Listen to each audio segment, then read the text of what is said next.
Hey, it's Saul Overman with Saul Overman Survival. We're continuing our series that we're doing on first aid kits.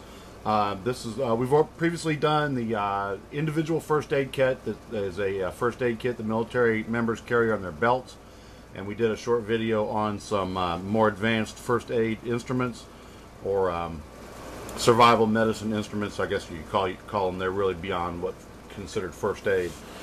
This particular kit is available at Walmart. Probably the same exact kit available elsewhere.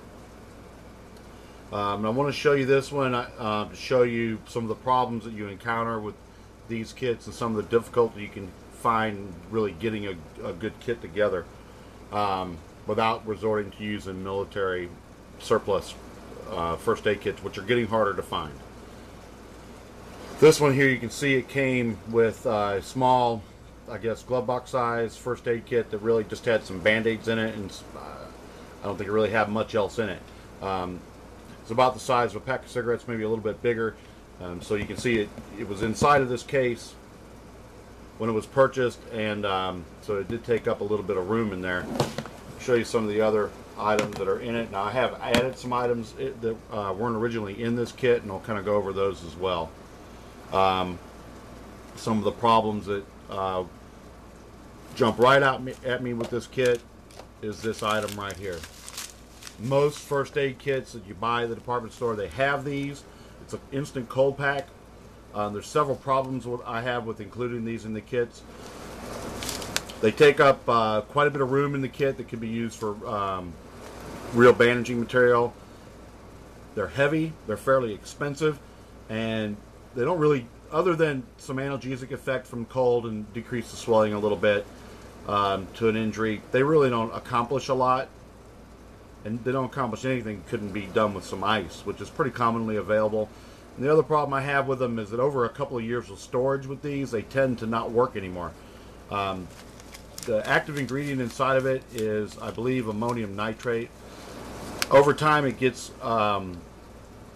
caked, and I think that it attracts water from the environment, from the humidity in the air. And if it's not absolutely dry and fresh when you break the little inner liquid pouch, it won't really cool much. I've had these that I've tried to keep for a couple years and then tried to use them and found that they didn't work at all. You can kind of feel the powder in it. If it feels lumpy and caked inside, they probably won't work. So that's that item. There's another difficulty I have with some of these kits. They've taken up a lot of space with this box. There was no reason to not take the band. If they wanted to include some band-aids, that's fine. They can be taken out of the box and put in a Ziploc bag like this, and they take up significantly less room.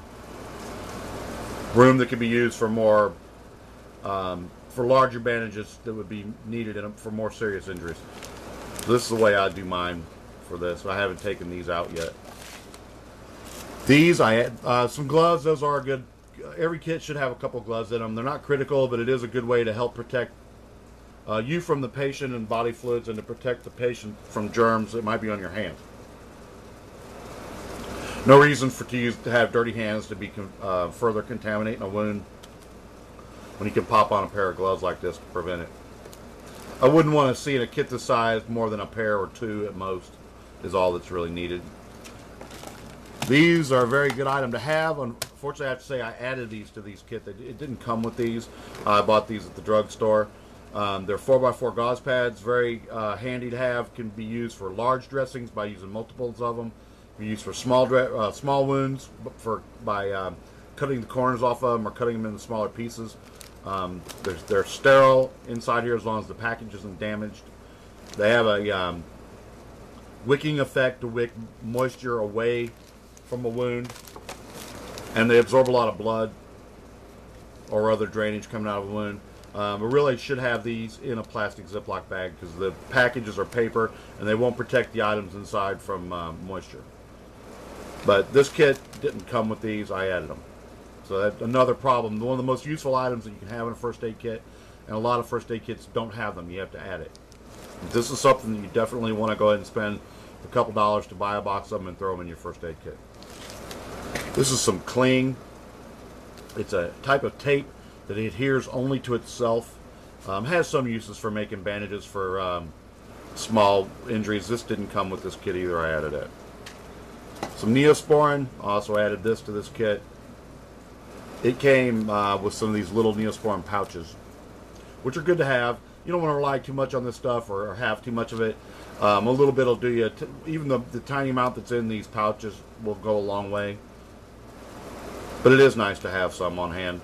You don't ever want to use a antibiotic ointment as a replacement for wound care, but it is a good adjunct for wound care. Any kind of wound still needs to be, thoroughly washed, decontaminated. I added that. It's one of the military prep razors. A little word on these. These are, you find these as a common item in a lot of kits. You'll either find these or alcohol preps. These are the cleansing wipes or wet naps. These are pretty handy to have. They will do a fair job of cleaning your hands if you use a couple of them. They can be used for cleaning wound edges as well. The problem you have with these is they dry out. You can feel inside, and you'll pick them up, and they feel very hard and dry inside. When you open it, it'll be dry. It won't be any good for anything. Between alcohol preps and these wet naps or cleansing wipes, these last longer than alcohol preps do. Alcohol preps don't store very well at all. They tend to almost always dry out. And we'll cover that. I've got some in another kit that's a little bit older than this, and I'll show you what I mean by that in another video. More of the same. I kind of lean a little heavily on this in this kit too, I believe. You don't really need that many of these. And that one feels dry. I don't know. Some of these may be already bad. These did come in this kit. These are good to have. They're small. They're for small wounds. You can double them up or triple them up and cover a little bit larger area with them, but they're really meant for small bandages. They are good to have. They should also be in their own Ziploc bag or something, because these paper pouches will not protect these. But these are identical really to the 4x4s, only they're 2 inch by 2 inch instead of 4 inch by 4 inch. They look the same. They're a little thinner. A little bit of tape. This did come with it. This is a paper tape.